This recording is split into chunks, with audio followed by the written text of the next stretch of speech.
Escolher um celular barato precisa ser uma decisão muito bem pensada, porque quanto mais barato é o equipamento, mais concessões você vai precisar fazer. Então, geralmente, você escolhe uma coisa onde quer que ele seja melhor e abre mão das outras. Por isso, eu montei um guia com os melhores celulares que já testamos até R$1.000 para mostrar todas as possibilidades. Esse último ano foi muito bom para quem tá com o orçamento apertado, então tem bastante modelo interessante pra gente conversar.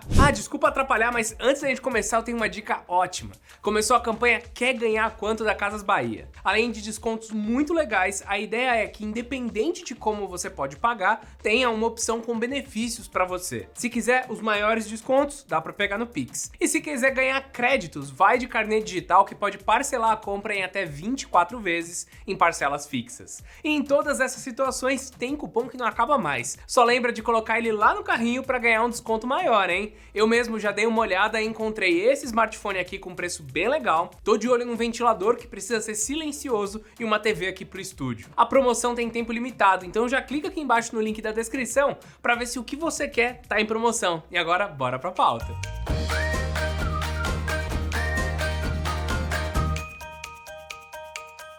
Abrindo o vídeo, vamos falar aí do gigante Realme Note 50, que apesar de ter uma tela de 6.74 polegadas, traz uma resolução apenas HD+.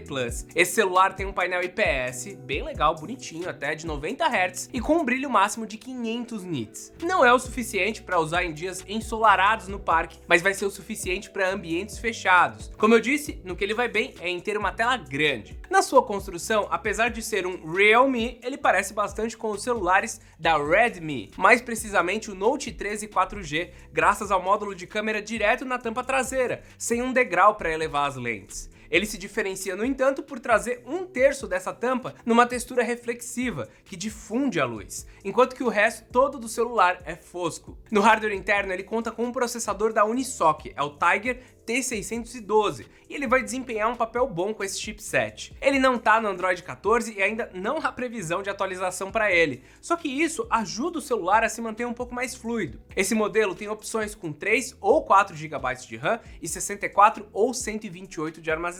Para os jogos, tudo que você vai conseguir rodar vai ser no mínimo, tá? Então tenha em mente que o foco não é desempenho. E por falar em foco, nas câmeras ele não vai tão mal como eu imaginava, mas também não dá para esperar a mesma qualidade que um Galaxy A35, que é R$1.000 mais caro do que ele. Para explicar, no conjunto ele traz um sensor principal de 13 megapixels e um outro com 0.8 para fazer o recorte do modo retrato. Na lente frontal ele tem apenas 5 megapixels e só faz vídeos em 720p, enquanto que a traseira pelo menos tem 1080p. A bateria dele é boa, com 5.000 mAh, mas o carregador pode decepcionar. Ele traz apenas 10 watts, elevando o tempo de carregamento para quase 3 horas. O modelo de 4 GB de RAM e 128 de armazenamento tá R$ 699 no Mercado Livre e é a principal indicação, mas também tem a versão mais básica, com 3 GB de RAM e 64 de armazenamento por R$ 585. Como eu acabei de falar, o melhor para você ter um celular que dure por mais tempo é pegar a opção de 4 GB. Ainda falando sobre smartphones básicos e com chip Unisoc, o Moto G4S é um telefone que eu gostei muito de testar. Ele tem um acabamento muito bonito, tem bordas finas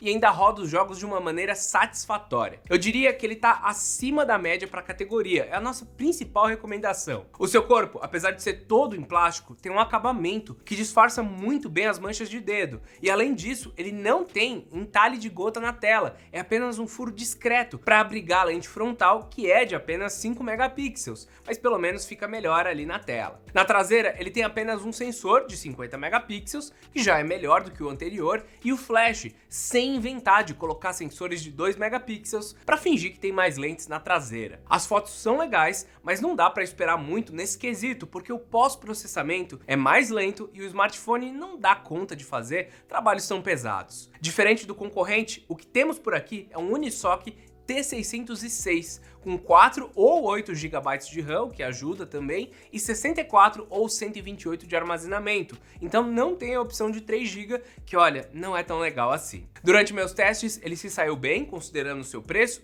que é de R$650 com 4 GB de RAM. Porém, tem que ficar esperto com a pegadinha que a Motorola tenta fazer ao colocar em peças publicitárias como se o smartphone tivesse o dobro, tá? Então o modelo de 4 aparece com 8 e o modelo de 8 GB fica com 16. Mas isso é por conta do RAM Boost, que vai usar o armazenamento interno do celular para colocar um pouco mais espaço de memória RAM. Eu acho que essa é uma função legal, mas que as marcas não estão explicando bem na hora de fazer os seus anúncios. Na bateria, ele traz 5.000 mAh com um carregador de 15 watts e demora 2 horas para recarregar a bateria, de 0 a 100%. Por esse preço, ele é um bom smartphone e entrega ótimas especificações. O que poderia ser um pouco melhor é a tela, que deixa a desejar para consumir conteúdo, jogos e vídeos. Para quem gosta de Samsung, o A5S então é uma opção que tem as mesmas características dos concorrentes, com corpo de plástico, acabamento simples e um tamanho grande de tela, são 6.7 polegadas. O bom aqui é que a resolução é 1080p, com 90 Hz de taxa de frequência, o que deixa mais fluido,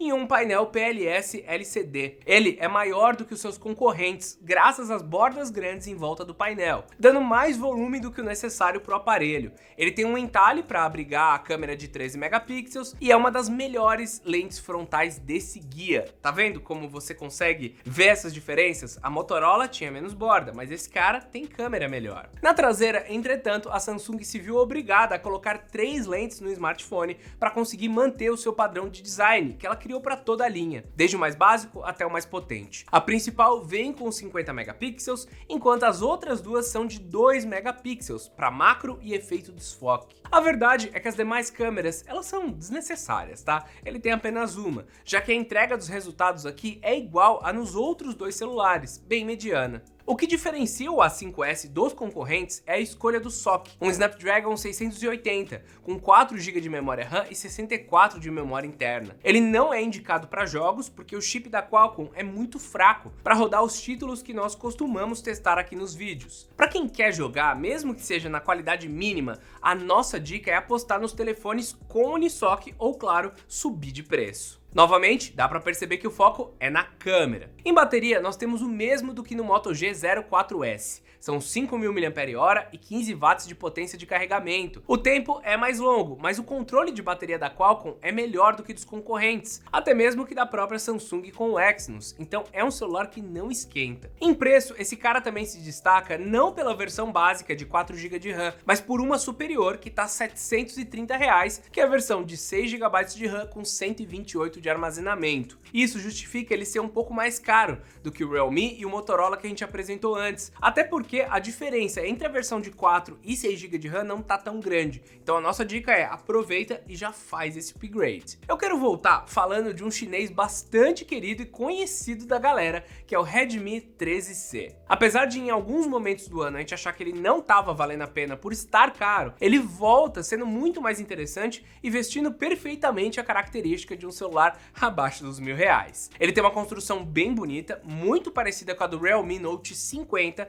e isso confirma que não há nada novo nesse mercado, tá todo mundo bem parecido. A diferença aqui é que o módulo de câmera na traseira, ele não é elevado, ele é apenas fosco. Dá pra notar isso melhor na versão colorida, mais clara, mas eu acho bonito também no preto, que foi o que a gente testou aqui no canal há algum tempo. Na tela, a Xiaomi colocou um painel tão grande quanto os concorrentes, com 6.74 polegadas, numa resolução apenas HD+, com até 260 pixels por polegada. No brilho, ele fica entre 400 e 600 nits, muito parecido com todos os modelos que a gente está falando até agora, mas é um painel bem bonito. O que eu não gostei, no entanto, é que no sol, o reflexo da luz, ela distorce as cores e as imagens no painel IPS, e daí fica mais difícil de enxergar, então fuja desse celular se você fica muito na rua. E completando as especificações de tela, ele traz 90 Hz de taxa de quadros, tem um entalhe de gota para câmera frontal e essa câmera ela tem 8 megapixels. A qualidade dela é bem mediana, dá só para alimentar aí suas redes sociais, mas não é indicada para quem curte muito fotografia, daí nesse caso é melhor ir de Samsung.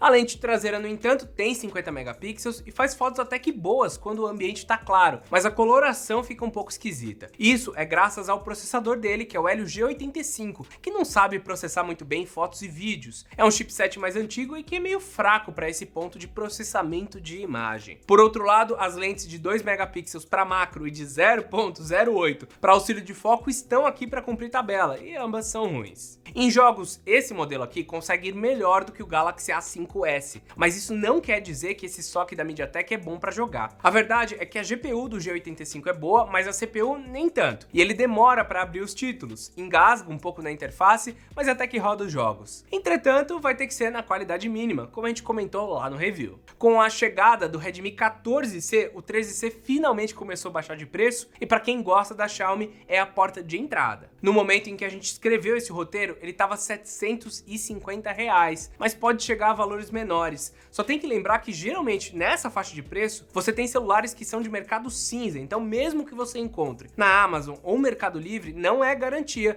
de que ele vai ter nota fiscal ou assistência técnica por aqui. Uma opção então para pegar um modelo que vem de uma marca chinesa, mas que está oficialmente aqui no Brasil, é dar uma olhada no Infinix Hot 30i. Ele atua aqui no país em parceria com a Positivo e chama atenção pelo preço baixo e também pela sua traseira cheia de formas geométricas, com diferentes tipos de luz. Sem falar que a qualidade de acabamento dele tá bem legal para a faixa em que ele está inserido. Na frente, nós temos o mesmo entalhe de gota para a lente frontal. E tem até um pouquinho mais de borda para impedir vazamentos de luz no painel IPS LCD. Esse painel tem resolução HD Plus e 90 Hz de taxa de atualização. O brilho é igual aos demais, 500 nits, e ele vai ter dificuldade também em ambientes muito claros. Tá balizado ali com o resto. Acho que já deu para perceber que a tela é um dos principais pontos onde as marcas acabam economizando. No processamento, ele tem o mesmo SoC do G4S, o Unisoc T606. Tem também 4 GB de RAM e 128 de armazenamento. O legal é que o mercado entendeu que nós, brasileiros, criadores de memes e salvadores de prints, precisamos de muito armazenamento, então ele já vem de cara com 128. Em câmeras, parece que eu tô citando mais uma vez o Realme Note 50,